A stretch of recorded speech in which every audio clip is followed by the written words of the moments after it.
My name is Dan Wilding, drummer for the band Carcass and founder of the online metal drum school, the Extreme Drummers Academy, and welcome into Toontrack Metal Month's weekly metal drum lessons, episode 4.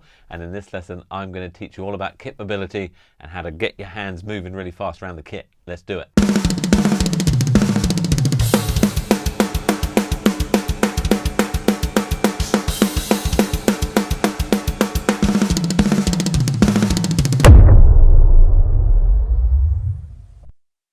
What's going on, everybody? My name is Dan Wilding, drummer for the band Carcass and founder of the online metal drum school, the Extreme Drummers Academy, and welcome in to the 4th and final lesson of Toontrack Metal Month's weekly metal drum lessons. And in this lesson, I'm going to be teaching you all about kit mobility, which is essentially being able to move your hands around the kit really fast in a really cool way. So if you don't know what's going on here, in honor of Toontrack's Metal Month, all throughout the month of November, I've been bringing you weekly metal drum lessons covering a whole bunch of stuff that you really need to know to level up your metal and extreme metal drumming. Now, of course, this is the 4th and final episode, so there are 3 other episodes for you to check out. So if you click on the channel name or the view channel thing, which is below me somewhere, please make sure to check out those lessons if you haven't already.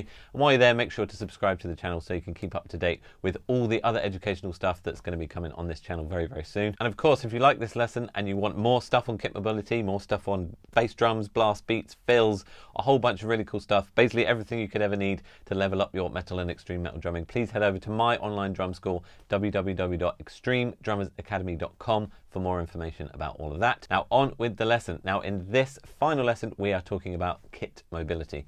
And kit mobility essentially just means being able to move your hands around the kit really quickly. I'm sure you've seen so many of your favorite metal and death metal drummers just move it around the kit with ease, really quickly, going between toms and snares and cymbals and all that kind of stuff. So in this lesson, we're going to be focusing on that, how you're going to be able to move your hands around the kit very smoothly in a confident way and nice and fast, of course. Now the reason kit mobility is super important, especially in metal and extreme metal drumming, is because, let's be honest, most metal and extreme metal is fast, and a lot of the time you are needing to play fast stuff, especially around the kit. We all know that guitar players in bands, when they write drum parts for you, they always like to make it super fast and unplayable, basically. So I've got a couple of exercises in this lesson and a few tips that can help you increase your kit mobility to help keep it consistent, help keep it smooth, help keep it confident, and also help bring up your hand speed all at the same time. So it's really cool. So let's get cracking with the lesson.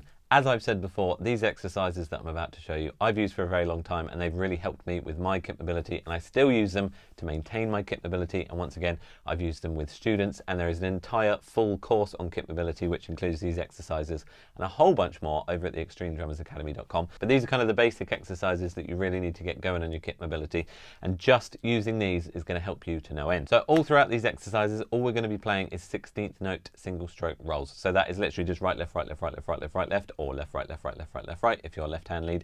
I'm right hand lead, so it's right, left, right, left, right, left.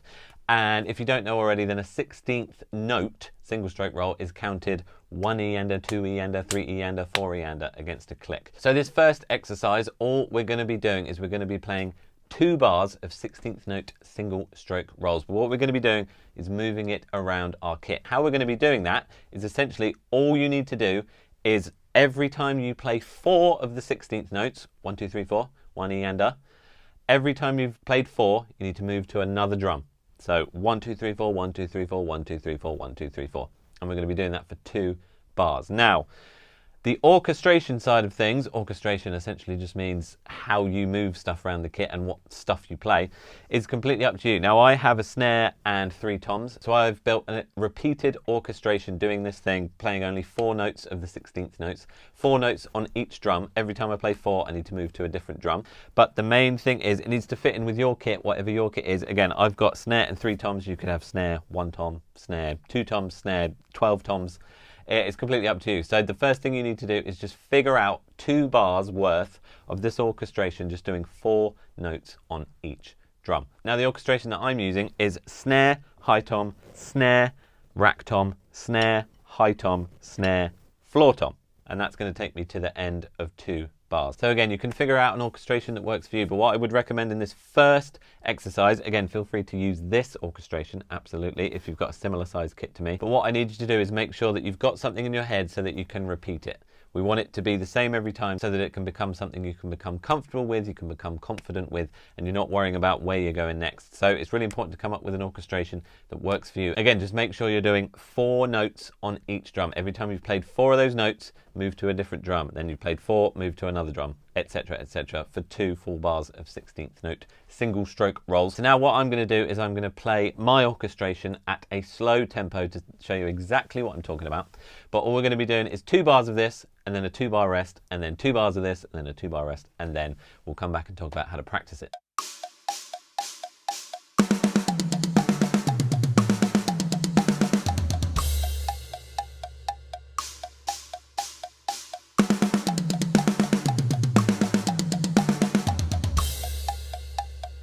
Now the goal here, of course, is to bring up the tempo, as is always the case in metal and extreme metal drumming. So in order to practice this, what I want you to do is get your orchestration of 2 bars of 16th note single stroke rolls, 4 notes on each drum, and then I want you to find, as I say in every one of these lessons, a nice comfortable tempo. Now if you don't know already, a nice comfortable tempo is a tempo where you can play things comfortably, quite literally. So everything's confident, you're not struggling in any way, your forearms aren't hurting. Every time you move to a different drum, you're not falling over yourself or dropping sticks or clicking rims or anything like that.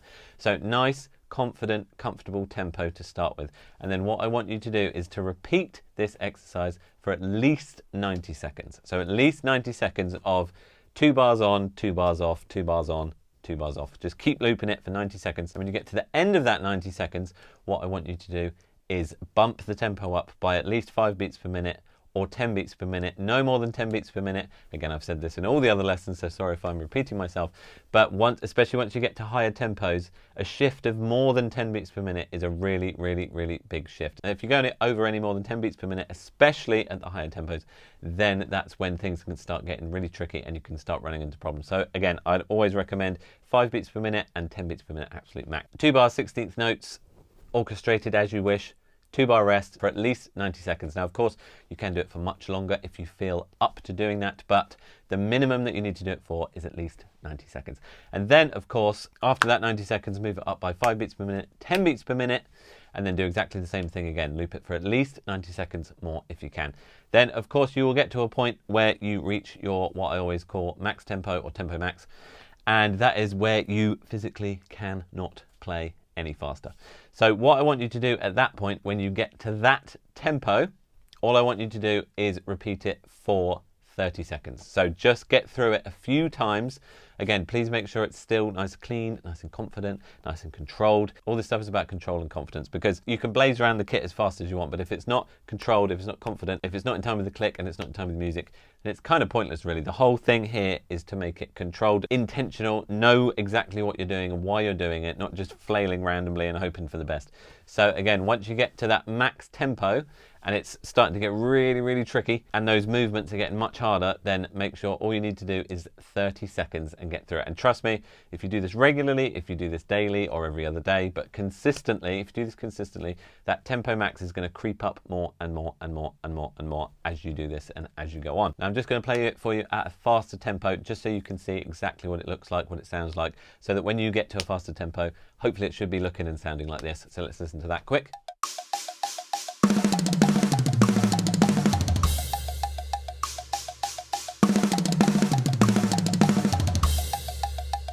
So now we're going to be moving on to exercise 2, which is essentially we're going to be doing exactly the same thing. So the same orchestration that you were doing, we're also going to be doing 2 bar 16th notes, 2-bar rest. But all we're going to be doing this time is we're going to be adding quarter note bass drums, basically to put a pulse underneath this orchestration. And I'm going to tell you why we're going to be doing that soon.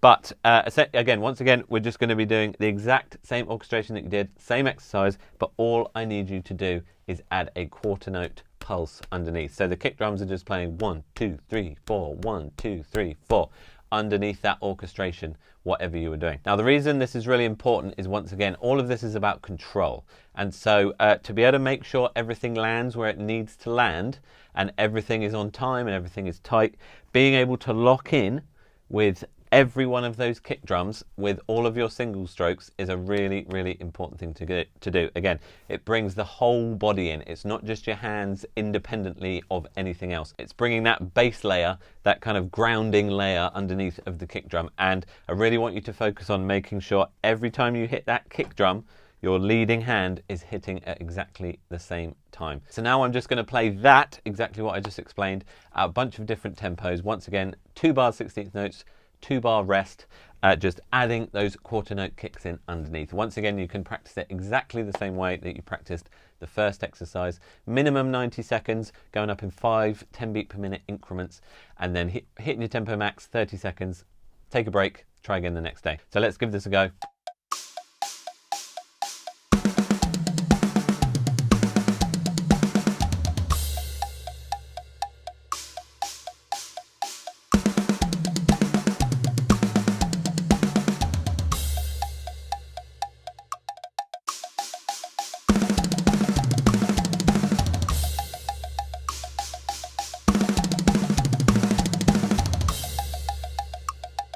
As you may have already realized in this lesson, I'm building up these sections with you, these kit mobility sections.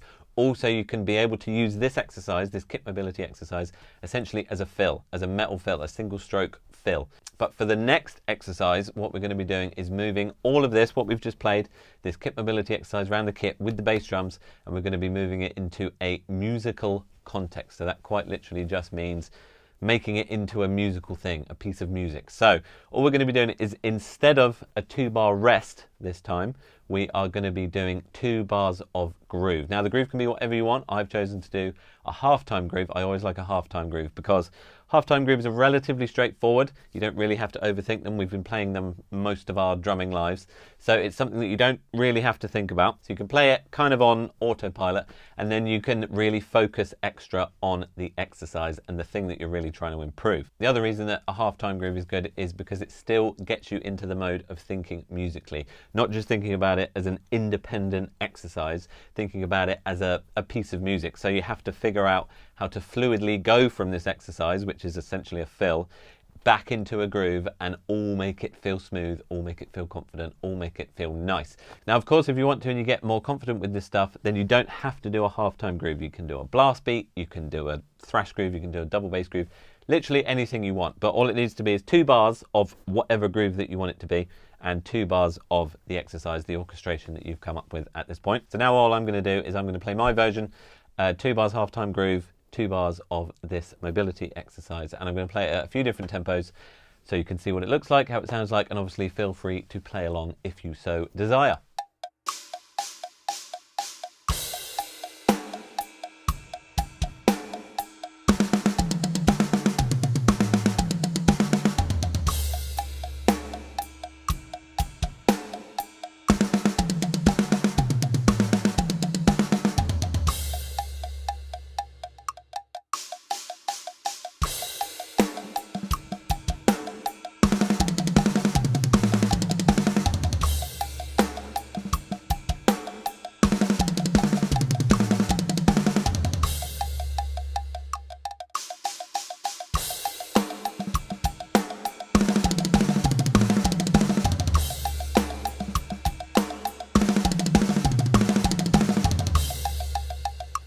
Now, of course, once again, practice this exactly the same way you did the last couple of exercises. 90 seconds minimum, moving up by 5/10 beats per minute. Once you get to tempo max, 30 seconds, and then move on. Now on to the final step of this lesson, and this is by far the hardest. So I will say, before you get cracking with it, if you have to bring the tempo right down, even your comfortable tempo, even if your comfortable tempo needs to be much, much lower, that is not a problem, because this is by far the hardest thing that we've been doing so far.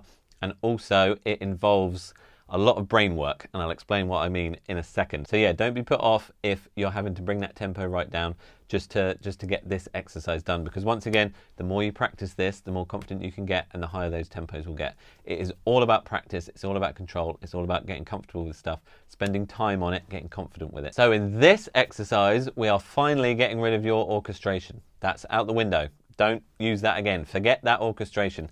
What we're doing now is we're keeping with the same concept, so 4 notes per drum, but in this one we are doing pure improvisation. So that means you have to choose in the moment After you've played your 4 notes on whatever drum you start with, maybe start with the snare because that's the easiest one to do. As soon as you finish those 4 notes, you need to go to another drum.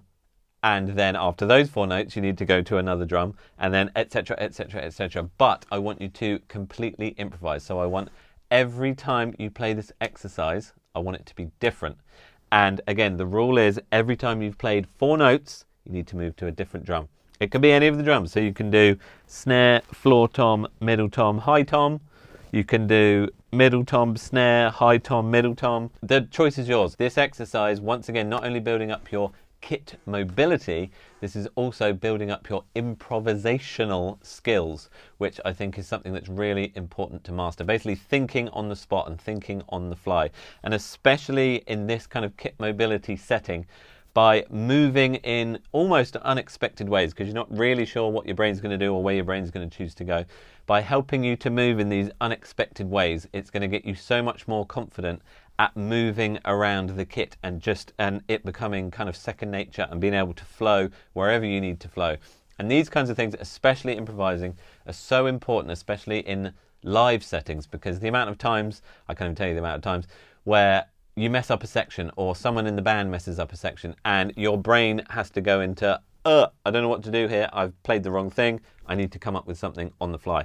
So by practicing these kind of improvisational things, that can really train your brain to kind of function when it's in panic mode. To be able to just pull stuff out of your brain at a moment's notice. This is a really, really cool and challenging exercise to really help you with, again, not just helping your movement become more natural and helping your movement become more second nature and controlled. It's also really, really good at helping you improvise, so that in those moments, obviously, that can really help. And also, of course, when you're writing music as well, to be able to improvise and to be able to come up with stuff on the spot.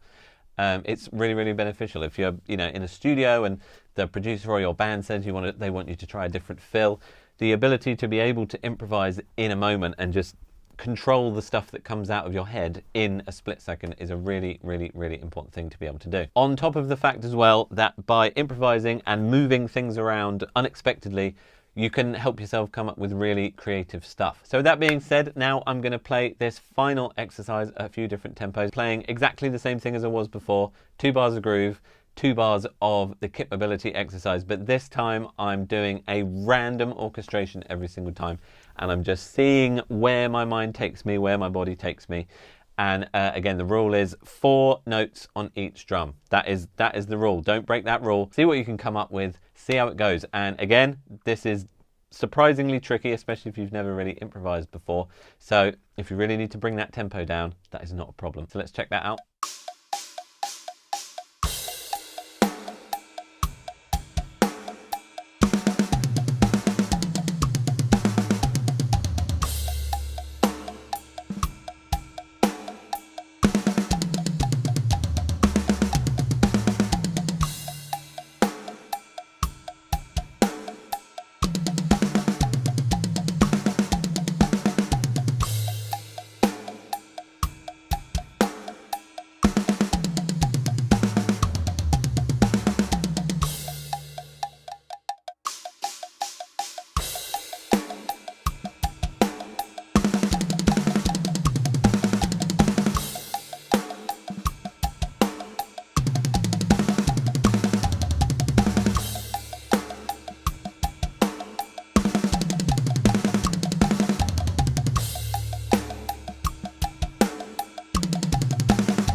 And that is it, people. We have come to the end of the final installment of these weekly metal drum lessons.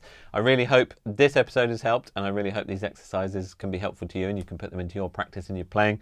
Once again, please make sure you check out the other 3 videos that I've got as well. They're filled with some tips and tricks and advice and exercises that you can chuck into your playing and help level up your metal drumming. So I want to say thank you to everybody who's watched any of these lessons in this series, and I want to thank you today for watching this one and giving me your time. Once again, if you want a ton more lessons like this, events and in-depth courses and an amazing interactive community of like-minded drummers, then please head over to www.extremedrummersacademy.com, my online drum school, for a whole bunch more of this stuff.